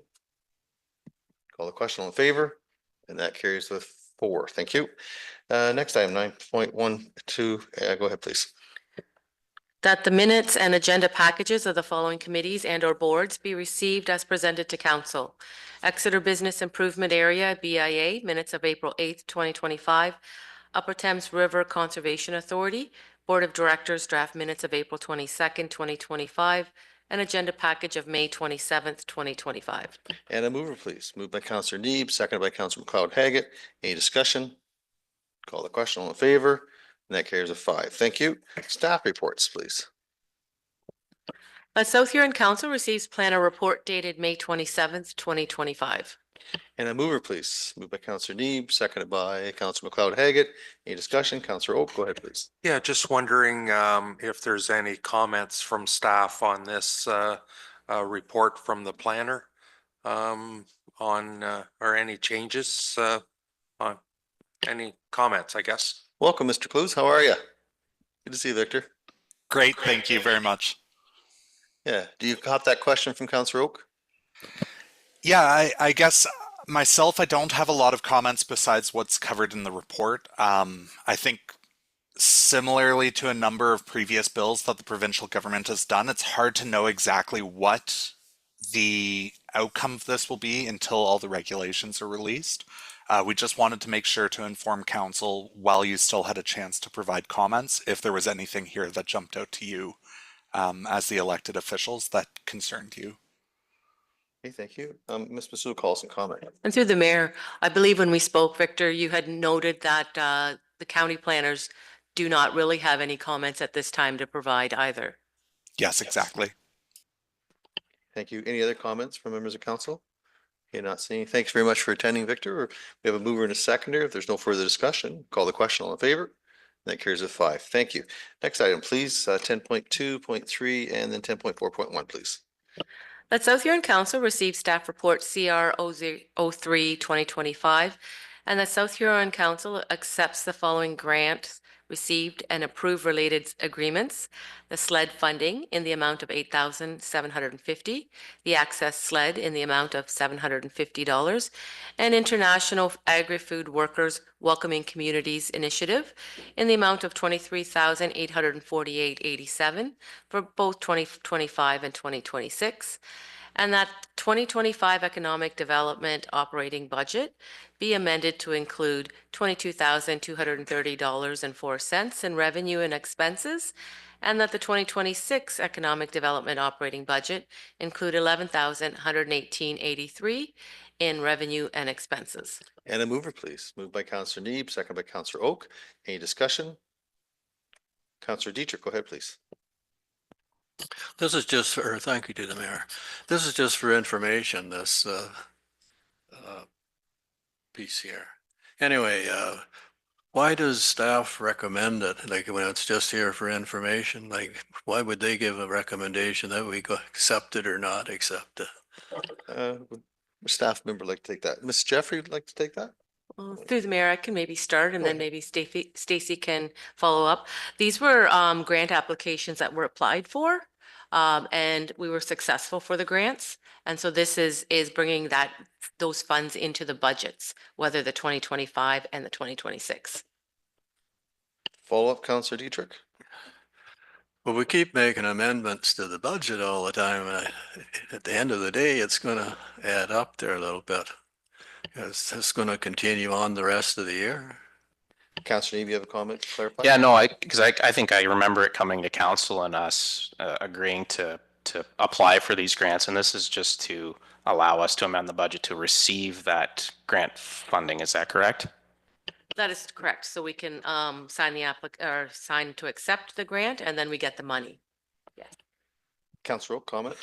Yeah, the only thing I would add is that a couple of these grants are 100% covered. There's one that isn't, and the difference would come out of the Economic Development Fund or budget that we already, I don't know whether it was 30 or 35,000 that we had in the budget this year. That is correct. I believe maybe Stacy can confirm or whether or not is some coming out of the community safety and well-being budget as well. I believe it was a 50-50 split between community safety and well-being and the economic development, but I'll just get Stacy to confirm. Actually, I see Ms. Moore has her finger on the trigger there. Go ahead, Ms. Moore. But just to follow up, this isn't any new money because we've already budgeted some out of either community safety, well-being, or economic for the difference on the one grant. Go ahead, Thank Ms. you. Moore. Thank you. Through you, Mayor. Yes. So this is to bring in the revenue as well as the matching expenses. So net, there's no impact overall on the budget. And then the small difference where it's not covered, it is covered within what we already have in the budget. So no net additional expenses. Okay, thank you for that. And Ms. Jeffrey, do you have anything you'd like to comment on? Through you, Mayor Finch. So yeah, we have reviewed the operating budgets for economic development as well as community safety and well-being. So the International Agri-Food Workers grant, what we've done over 2025 and 2026 is the remaining funds that we need fit within the room of the operating budget. As well, if you recall, that report is in partnership with the Huron County Local Immigration Partnership. So they will also be contributing a portion to that project. And as Aaron did say that the Access SLED, that actually only covers 75% up to a max of $1,000. So $250 will then come out of the economic development budget, which there is enough there to cover that item. Thank you, Ms. Jeffrey. Councillor Oak. Yeah, just a comment. So part of this though is we're committing to the 2026 budget. And that's part of this resolution as well. Ms. Masuda-Carlson. That is correct, that there will be 11,000 number that would be put into revenue and expenses for the 2026 budget. Okay, thank you. Are there any other questions at all? Okay, not seeing any. We have a mover and a seconder. If there's no further discussion, thank our staff for being here on this topic, and I call the question. All in favor? And that carries with 5. Thank you, everyone. Next item, please. 10.4.2. The South Huron Council received staff report ITS I-02-2025, scanning for grant funding opportunities to support proposed Ashwood Fire Hall replacement. For information. And a mover, please. Moved by Councillor Neeb, second by Councillor Oak. Any discussion? Councillor Oak, go ahead, please. Yeah, thank you, Mayor. Just wanted to ask the staff a question on, and thank you for the report, by the way, with the different sources of grant funding you've looked at. One question I have, and it's not necessarily a grant, but it's DC funds. I know in the past we have a DC fund, and then we're looking at a new study right at the moment. Just wondering if somebody wanted to comment on if the fire station would be eligible for past or future DC funds. Turn to Ms. Moore, perhaps you have a comment. Through you, Mayor, looking at the existing development charges, the fire hall was not included in there, so it's not in the current plan, but we are currently looking at the development charges, and it has been part of the discussion as to whether it would fit into there. Okay, thank you. Any other questions at all? Okay, not seeing any. Thank you very much, Aaron, for that. There's no further discussion. I'll call the question. All in favor? And that carries with 4. Thank you. Next item, please. That South Huron Council receives staff report CL 11-2025, Canada Day weekend celebrations, special event, and that the special event permit Canada Day weekend celebrations is approved in principle, and that the closure of the Exeter Town Hall parking lot for Saturday, June 28th, 2025 from 9 a.m. to 3 p.m. be approved, and that an exemption to the municipal noise bylaw for Friday, June 27, 2025, and Saturday, June 28th, 2025, from 11 p.m. to 1 a.m. be approved, and that municipal staff provide assistance and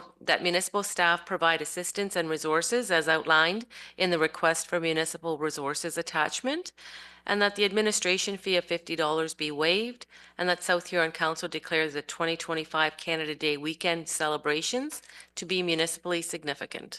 And a mover, please. Moved by Councillor McLeod-Haggett, seconded by Councillor Neeb. Any discussion? Call the question. All in favor? And that carries with 5. Okay, notice the motions. I turn to Madam Clerk. Are there any notice of motion you're aware of? There are none. Thank you. 12.1 and Ms. Sue Carlson. This came out of new business from the last meeting, that South Huron Council appoint Councillor Oak as the municipal council representative to the South Huron Medical Recruitment and Retention Committee. And a mover for that, please. Councillor Dietrich moves, Councillor McLeod-Haggett seconds. Any discussion? Call the question. All in favor? And that carries with 5. Thank you. And thank you, Councillor Oak, for that. 13.1, please. That South Huron Council set a committee of the whole for landfill and recycling discussion, and we were looking at July 7th, 2025. Okay, thank you. Is there a mover for that, please? Moved by Councillor Neeb, seconded by Councillor Oak. Any discussion? Call the question. All in favor? And that carries with 5. Thank you very much. Mayor and Councillor, comments and announcements. What do we have here tonight? Anything to report? Nothing? Okay, Councillor Oak. Just wanted to say how happy I was at the Sunset Foundation program the other night. There was the number of grants was more than the previous year, and just some good news story funding that was being provided, and I want to thank council for the support to develop this fund. So, okay, thank you. Any other ones? Okay, very well. I'll just go through what the mayor has been up to for the last month. May 8th, I participate in the annual Happy Day event at the Exeter McDonald's. That was a great turnout and great to see the cooperation of so many businesses. May 10th, I attended the Kirkton Bike Rodeo put on by the Kirkton Community Volunteers. Great to see a lot of kids out, and the OPP was also in attendance to support that event. May 15th, I attended the South Huron District High School and presented a seminar to the students about government to Ms. McClellan's class of 25 civic students. Very well received, and I will be attending again in the fall to do the same seminar again. May 21st, I attended the paramedic base in Clinton as part of an appreciation open house for our paramedics. Lots of people attended that, and it was great to see such a strong team of professional paramedics serving our community. And also on May 21st, I attended the open house of community living now on Main Street in Exeter. It too was well received. Ms. Masood Carlson was there with me, and I'm not sure if any other members of council were there. Councilor Oak was there. It was very well received, like I say. That's what I have there. It's going to serve the community well for decades to come, and I'm just really glad to see it's central to South Huron residents, and because that's who will be using those services. May 22nd, I attended the Sunset Foundation, as Councilor Oak mentioned, ceremony at Ironwood Golf Course, and was pleased to present a number of awards to many deserving organizations as part of the Vitality Fund. I recommend you follow the success of this Sunset Foundation to continue to learn more about it and how it works, because we were fortunate to have that service locally. May 24th, I attended the Alzheimer Walk at the high school, and then the Huntington's Walk right after that at McNaughton Park. And later that day, I was invited to Van Osh's Farms for their grand opening of their new retail outlet on Premier Road in North Middlesex. There had to be around 300 people who attend that event throughout the day, and a lot of South Huron residents were in attendance, which again demonstrates a regional view of our communities without borders. On May 29th, I attended the Grand Bend Place on Main Street, Grand Bend, as I had been invited to listen to Dr. Gord McBean speak to approximately 40 or so visitors about climate change. And what I can see, we at South Huron are certainly well prepared, and thanks to our staff for leading the charge on the adaptation and mitigation of such a global problem. Dr. McBean has a lengthy history on the topic and certainly been instrumental in global action around the world on this emerging crisis. And on May 30th, myself, our CEO, Ms. Masood Carlson, and Stacey Jeffrey attended the Municipal Leaders Breakfast in Walkerton, hosted by Bruce Power. There were representatives there from Huron, Bruce, and Grey counties attending, and we learned more about clean energy and the evolving discussion on increasing capacity in the future. I spoke to James Gagnac, and he is interested in coming to South Huron to speak to our region in the near future about this topic. And staff will be reviewing what can be achieved on this front, and I look forward to continuing to build the relationship with Bruce Power. The Deputy Mayor Dietrich and I attended the open house of Berry Farms' new venture into chicken farming and toured the new chicken barns on Bronson Line. We're lucky to have the Berry family call South Huron home, as they've been long, strong supporters of excellent farming practices and have employed a lot of people over the years. On May 31st, I attended several events, from the Hike for Hospice at McNaughton Park to the car seat clinic held by the fire hall. Thanks to our fire chief, he was here today. There were a lot of people went through, and it was great to see the relationships that were being built with the public and our fire department. Later in the day, I had been invited to participate in the 100-kilometer walk in support of the Dave Mounsey Memorial Fund, where funds go to purchase defibrillators in memory of fallen Canadians in uniform. I walked the 5-kilometer stretch from Highway 7 into Stratford with the family of OPP Constable Vu Pham, who I worked with before he was taken so tragically on March 8th, 2010. I give Patrick Armstrong and Dave Matheson great credit for starting this project a few years ago, but I am truly amazed at the families themselves, how absolutely amazing they are to continue the legacy of their family members who were taken so suddenly. After that, on Sunday, this past Sunday, I attended the 160th anniversary of the Zion West United Church in Osborne Township, where this amazing church held a capacity crowd of over 100 parishioners who celebrate this milestone together. I brought greetings and presented them with a certificate of congratulations on behalf of the municipality of South Huron, and was asked to cut the ceremonial cake with other members of the congregation and the minister. So great month, lots of stuff going on, and lots more coming up. Unless somebody else says anything else. Councilor McLeod-Haggett. Thank you, Mayor Finch. Today I attended the West Coast Active Living Wellness and Active Living Fair put on. When I arrived somewhat late, but there appeared to be, I would say, about 50-ish participants that were there. It seemed to be well received, and a lot of great information given out. And again, Constable Solden was there, telling his stories of what seniors need to look out for. So I'm excited to see what West Coast Active Living brings next on their agenda. Also, with it being Seniors Month, the BIA, just keep watch on their Experience Exeter site. There's a lot of different activities for the seniors that the BIA is putting out. Great, thank you for that. Councilor Neep.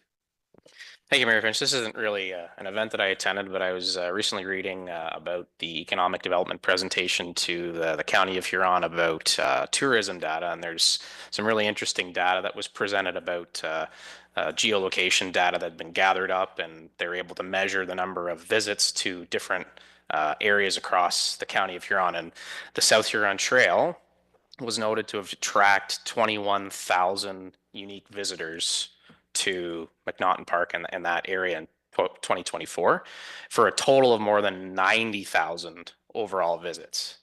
So I think that's something very worthwhile for us to reflect on too, as a municipality, that and this year too, with hopefully more people staying within province and traveling locally, that there's some potential there to advertise that asset to people, not just coming to town, but also going through town. So I just thought I'd mention that, because I think it's something. 90,000 is a lot for a town of 4,000. So. No, that's correct. And we don't forget, we have the library who has the story time on the trail itself too, which is another attraction. So it's about building relationships and those partnerships with different groups and organizations to promote the municipality of South Huron, and that's how you become successful. So thanks for bringing that up. Anything else from anyone else? Not seeing any. We move on to the correspondence, communications. Ms. Sue Carlson, please. 15.1. Oh. 15.2. 15.3. Pull. 15.4. 15.5. 15.6. Pull. 15.7. Pull. 15.8. Pull. 15.9. 15.10. 15.11. Pull. 15.12. 15.13. 15.14, which includes 0.1 to 0.4. 15.15, which includes 0.1 and 0.2. Okay, Councillor Oak, please go ahead. 15.1. Yeah, thank you, Mayor. Just want to acknowledge that the letter that came back from the Ministry of Infrastructure, and I know we're doing a delegation or proposing to do a delegation to IO again, and just wondering, there was a lot of new grants that were part of that that letter that they sent back. Just wondering if there's any specific opportunities for South Huron over and above what we've already heard back for any of our projects, I guess. Yes, Mr. Carlson, please. Through the mayor, that is correct. We have submitted on Friday a request for a delegation to the Ministry of Infrastructure. We did hear back from the Housing Enabling Water Systems Fund. That was for London Road South. However, following their the notice that we were not successful, they did reach out again. So we don't know what that means. I guess it's a bit of a wait and see on that one. Now, for the Municipal Housing Infrastructure Program, we did apply for the health and safety stream, and that was for the sewage lagoon application. The Building Faster Fund, I believe, is for certain municipalities that had housing targets. I'm not aware that that is something that we're eligible for at this time. However, we're always looking to see what the grants are. Okay, thank you. 15.3, Councillor McLeod and Councillor Neeb. Councillor McLeod, please go ahead. Just looking at, we support their request in their letter. Thank you. Madam Clerk.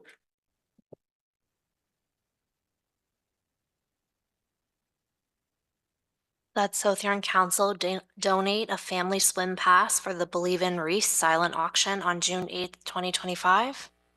So moved by Councillor McLeod Haggett, seconded by Councillor Neeb. Is there any discussion? Call the question. All in favor? Carries with 5. Thank you. 15.6, Councillor Neeb. I think this is already the case, but I think I'm just wondering if this can be forwarded on to our budget discussion about the dog park later this year. Yeah, very good. And you don't need a resolution, I don't imagine, for that. Thank you. 15.7, ask for that to be pulled. Mr. Sue Carlson. The Huron 15.7, Huron County Immigration Partnership, the request to waive fees for Dashwood Community Center.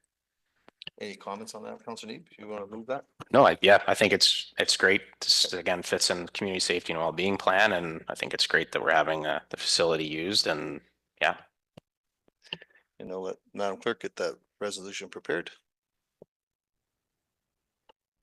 That South Huron Council waive the rental fees for the use of the Dashwood Community Center for County of Huron Immigration Partnership, English as a Second Language classes as outlined in the request letter of May 27th, 2025.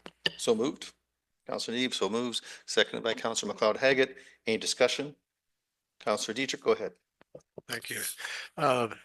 Does Blue Water have anything to say about this, or is it strictly South Huron has control of it? Ms. Sue Carlson, comment, please. Through the mayor, South Huron is the administering municipality for this, and we have the fees for it, and we'd be the ones waiving it. Okay, thank you. So we have a mover and a seconder. If there's no further discussion, I'll call the question. All in favor? And that carries a 5. Thank you. Next item will be 15.8. Councilor McLeod-Haggett, please. Yes, through you, Mayor. I'm just looking that I'm assuming there's no problem with him setting up his food cart at the arena in the side parking lot. I don't know that there would be space though for accommodating overnight storage though, but I would want to definitely support him being able to set up his sausage shop there. And Ms. Sue Carlson, do you have a comment on the storage aspect of it? Through the mayor, you were correct, Councillor. Staff would prefer not to have that part of it, but as far as the location, there's no concerns. Councilor Oak, comment? Yeah, I just, at that time of year, there isn't any staff at that facility. So I don't think that we want to be sending anybody down to open and shutting things, or I wouldn't agree to that. And I'll wait for Madam Clerk to prepare a resolution on that.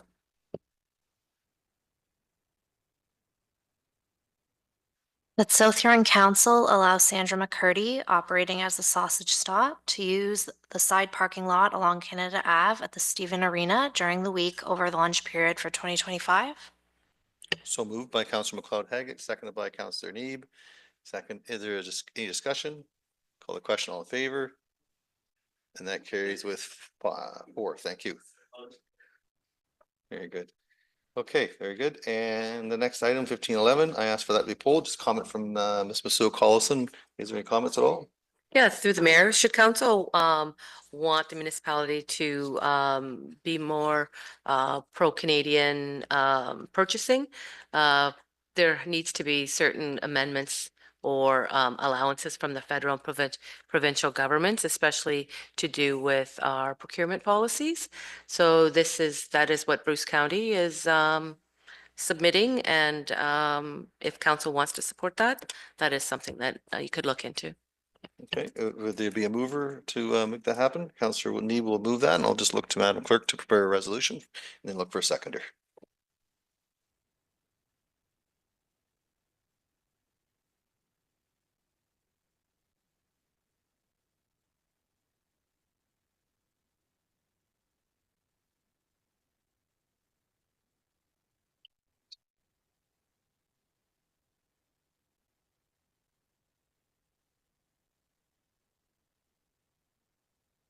That South Huron Council supports the March 24th, 2025 correspondence of Bruce County regarding enabling municipal response to tariffs, and that the supporting resolution and originating correspondence would be circulated to Prime Minister of Canada as well as local government and provincial levels as well. So moved by Councilor Neeb. Is there a seconder for that? Anyone wish a second? Councilor Oak, go ahead. Do you have a comment? Yeah, I guess my comment is I don't know. Staff have a lot of priorities right at the moment, and I'm not sure that reviewing and updating our procurement policy for this purpose is a priority that that I want staff to focus on. I don't know. I'm just looking for comment, maybe from Rebecca on that. Ms. Masuda Carlson, can you comment, please? Through the mayor, we're always looking for improvements to our procurement and but we don't necessarily have in the plan to do an update to our procurement policy in the short term. Councillor Oak? Yeah, and I know at one time we talked about there was some other things that were going to be looked at with the procurement policy as well, as far as dollar amounts and different things like that. But I'd sooner do a wholesale review of the procurement policy than these one-offs, but that's just my thoughts. Any other thoughts at all? Okay, other comments? We have a mover and a seconder. If there's no further discussion, I'll call the question. All in favor? Opposed? That fails. Thank you. Therefore, go on to the resolution. Ms. Masuda Carlson. Let South Huron Council receive communication items not otherwise dealt with. And a mover, please. Moved by Councillor Neeb, seconded by Councillor McLeod Haggett. Any discussion? Call the question. All in favor? And that carries with 5. Thank you. No closed session, therefore no report from closed session under 17. Therefore go to 18.1. Ms. Masuda Carlson. Let South Huron Council gives first, second, third, and final reading to bylaw 36, 2025, being a bylaw to collect costs for maintenance and repair of municipal drains in the municipality of South Huron. And a mover, please. Moved by Councillor Neeb, seconded by Councillor Dietrich. Any discussion? Call the question. All in favor? That carries with 5. 19.1, please. That South Huron Council gives first, second, third, and final reading to bylaw 37, 2025, being a bylaw to confirm matters addressed at the May 12th, 2025 council workshop and the June 2nd, 2025 council meeting. And a mover, please. Moved by Councillor McLeod Haggett, seconded by Councillor Neeb. Any discussion? Call the question. All in favor? And that carries a 4. Thank you. Last item, please. The South Huron Council hereby adjourn at 8:05 p.m. to meet again on June 16th, 2025 at 6 p.m. or at the call of the chair. Moved by Councillor Neeb, seconded by Councillor McLeod Haggett. And no discussion. Call the question. All in favor? Carries a 5. Thank you. And meeting adjourned. Thank you everyone for attending this evening.